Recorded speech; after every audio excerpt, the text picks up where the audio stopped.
Welcome everybody to Tuesday Night Encounters, a very special holiday edition. My name is Trav Karan, the most important guy on the show, and sitting with me in the booth is Evan Dillard.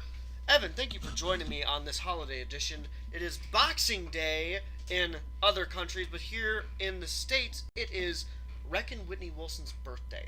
Great day for a great champion. And in other federations, it is Rusev Day. Also great day for a great champion. This is a very exciting match. We're looking at two former champions right here. We've got Corey Kerr, the three-time FSCW World Champion, taking on Richard Lamar, a former MMWF World Champion, in our first match of the night tonight. Definitely going to be an interesting one. Kerr is was hot as fire in the FSCW. Has not performed that well here in the MMWF. Richard definitely, if you look at the stocks for some companies, Richard matches up almost perfect. The thing with Corey and Richard is right now I think they're both looking for direction in the 2K18 season. Keep in mind that these are two guys that got eliminated pretty much without ceremony in the Royal Rumble match. But Corey Kerr won that grudge match at the end of the 2K17 season against Anthony Falcone. Richard Lamar, though, he's still looking for his first big win, his statement win this season. He doesn't have it yet, and I don't know if a win over Corey Kerr would be a statement win, but a win for Corey here would definitely be a very good first impression, maybe even second impression, here in 2K18. Definitely going to be an interesting match to watch here tonight. And like I said, who do you got here, Jason? You know, Jason's not in the booth yet. Jason will be in the booth starting next match. I came out, you know, because we got the holidays going on. You're both short and got weird beards. But who do I got in this match? You know, it's really hard to say. I want to go with Richard because I've seen more of Richard in his career. But Corey he's established so much in the professional wrestling scene. He's from the indies. He had much success in FSCW. It's really hard to call. And another thing that I want to note is that there's no size advantages here. Richard and Corey are about the same size. So it's too close to call. For me personally, I would take Richard. But I wouldn't say that Corey winning this match would be a huge surprise. Definitely, you know, like I said, I gotta have money. I got my money plain simple. I got straight up. I got it on Richard Lamar. He showed himself on a higher stage. He's been doing as phenomenal job as you could possibly be at the level that it is right here. And Corey hasn't showed up in the MMWF. Well, he did show up in the MMWF. I mean, that first couple months he was here, he was winning matches pretty regularly. But in this season, neither he nor Richard Lamar have really had much success. Hey, past seasons only count for Alabama. Ooh, harsh. As Corey starts here, he's got Richard down, he's stomping on the back, and now with the elbow, we're starting with some harsh wrestling from Corey Kerr. He's simply reminding him. Heavy hands there applied to the side of Richard's head, and he's lifting him up for a very nice suplex there by Corey. And now going for the early pin. Definitely way too early for that. That was not the best decision. Of course, we are broadcasting here live from the Sports Ohio complex in Dublin, Ohio on this Boxing Day. The Columbus crowd has really shown up post-holiday, probably because, well, tickets tonight were free. It's always a good thing. That's how you get them in at post-Christmas, right? A Christmas present from the MMWF to the community that supported it since we were at St. John Arena. But as you see, Richard has got Corey up on the shoulders and a big TKO there. Corey has to roll out of the ring, and Richard's going to get a chance to taunt at the crowd. Taunt at his hometown crowd. Corey is in the wrong side of town here. Yeah, you brought up some college football earlier. Corey Kerr from Tulsa, Oklahoma. So definitely the wrong place to be. Yeah, and the flying body shot misses, and Corey Kerr taking advantage. Corey definitely playing a defensive match here, taking advantage of every mistake that Richard's making. And just plain and simple, just combining great chain wrestling here. Pulling him down to the mat here. So I mean, the winner of last week's first up match was Rohan, as Corey's got Richard up on the shoulders here. This could be very bad for Richard Lamar here. Oh, and body first onto that top rope, and another pin by Corey here. One. Taylor. You gotta ask yourself, why is he trying to go so early? How little respect does he have for Richard here?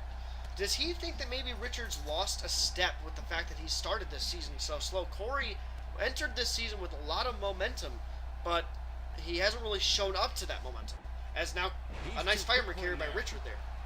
As Taylor Tyrod keeping an eye on the action here, our referee for the night. Big snap suplex from Richard there. Looks like Richard might be just chaining together some moments. This is right where he wants to be and what he needs to do. So our winner of our first up last week is, and oh my God! Trying to tell stories over here. I'm trying to watch the match. Come on, Trav.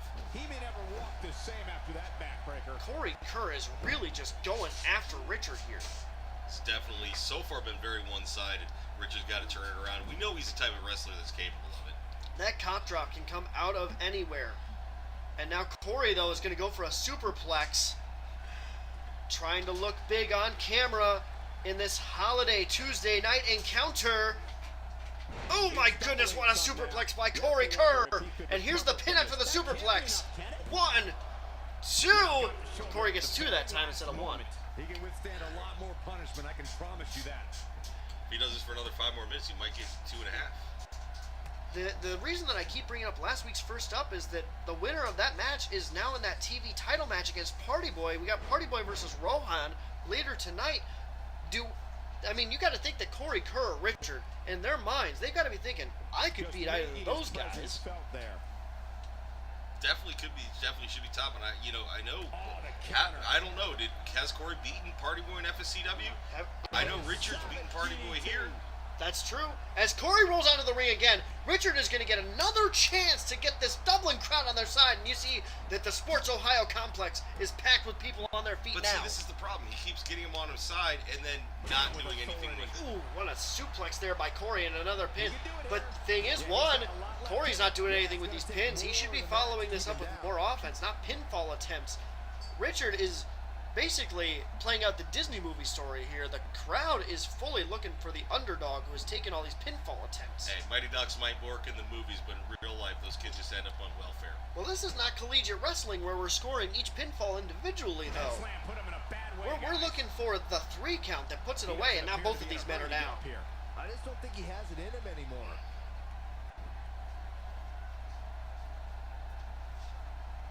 Both of them, same pace up to their feet. It's very surprising. We're just taking a lot more offense here. This is going to be very bad for Corey. A sunset flip powerbomb. That's how you start evening it up. Richard Lamar has really been doing a lot of work to get back in this match, and is exactly what you said that he needed to do. Yeah. They're right in front of our announce table now, though, and I'm a little bit concerned about that. Look at this. There's absolutely no wasted motion in this attack. Taylor Tyrod is trying to get them back in the ring. Come on, guys. Just get back in the ring. We are up to a 4 count. Richard has no interest in bringing Corey Kerr to the ring. He does not bring him over to our table, though. I saw it in his eyes. We're up to a 6 count. Could Richard just get him counted out outside the ring here?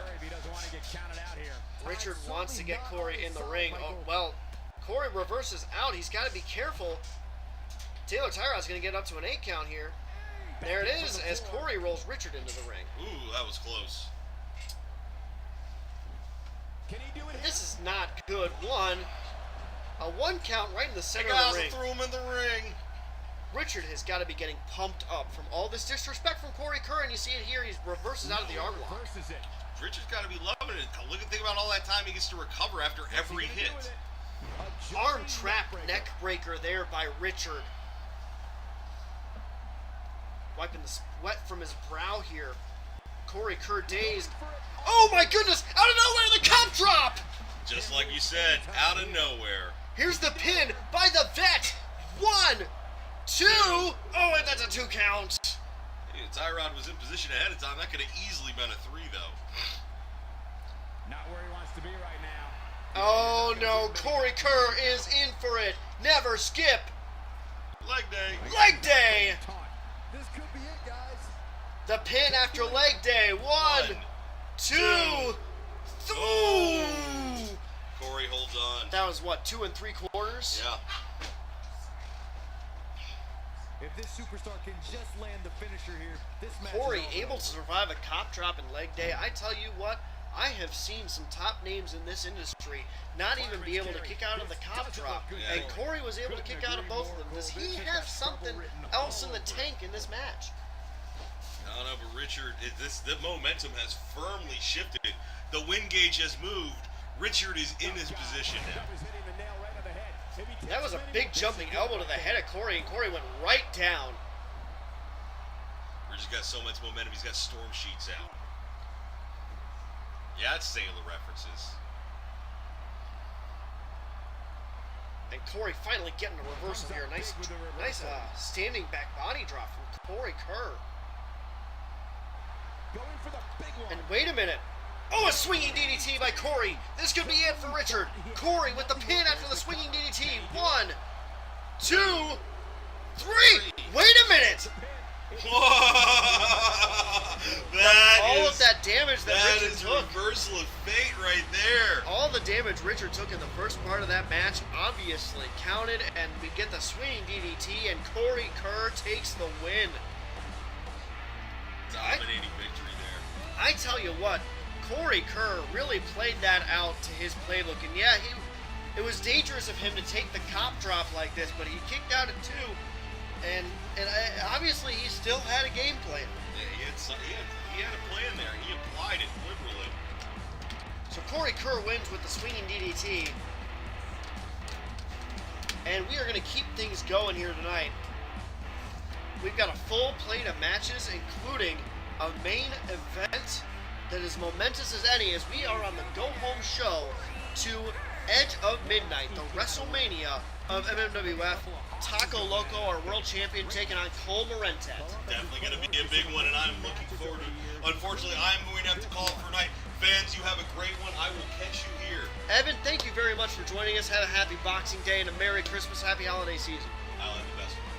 I'm also checking out after this match. I'm going to turn it over to our friend Jason Manhattan, our normal commentary partner. He's going to be taking over for the rest of the night. So thanks everybody for tuning in. We've got 7 more matches after this. I hope you watch all of them here live exclusively on the MMWF Network.